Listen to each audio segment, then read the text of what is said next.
something within me, the something that's driven me on for 30 years, says no. There are some big surprises coming. And this cult is very vulnerable to people awakening to it, because its biggest source of power is, apart from human power being handed to it, is the fact that people aren't aware that it exists. But more and more people are becoming aware. But there's this transition that needs to take place where people cross the road. And that doesn't mean there has to be a violent revolution. There has to be a revolution of perception, because from that everything else comes.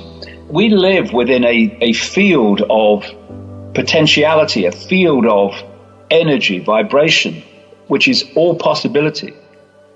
Everything that exists in this reality is a frequency. Every thought is a frequency. Every emotion is a frequency. And so if you believe that you are little me and you have no power, then that frequency band that is generated by that perception of self will interact with the field, and you will create a feedback loop that will appear to you to be a self-fulfilling prophecy.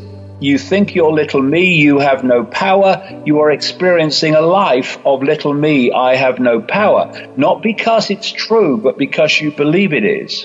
And when you open your heart and you open your mind and you re-self-identify from I am are labels to I am all that is, has been, and ever can be, having a brief experience, then that your band of frequency explodes both in its breadth and scale and in its frequency, and you start interacting with the field of possibility and probability at that level.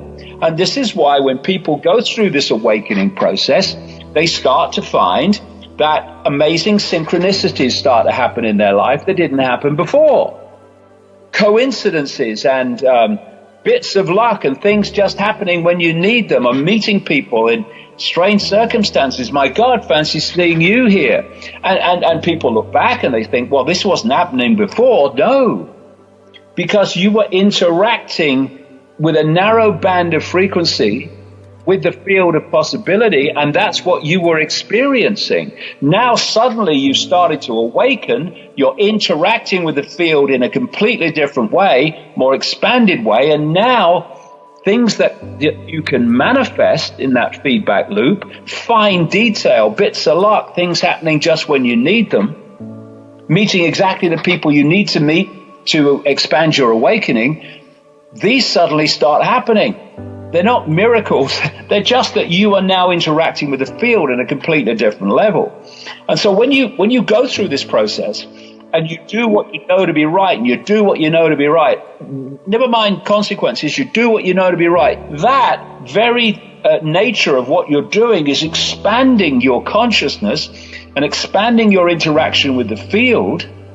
And so the consequences that you might have feared don't manifest, because your interaction with the field is drawing to you what you need to achieve what you know to be right to happen. So we are creating our own reality all the time by our perception becoming our experience. It's why we need a revolution of perception. And this is why the cult works 24/7, controlling the information that we receive, and the excuse for an education system that we are told it is, when it's an indoctrination machine, a perception programming machine. They are working all the time to hold our perceptual state in a low vibrational, low awareness, low self-identity state, because they know that if they can control our perception, they can control our experience. And we can take that control back whenever we choose. And when we do, people are going to be shocked at how their life will change and how all the consequences they thought would happen don't actually happen.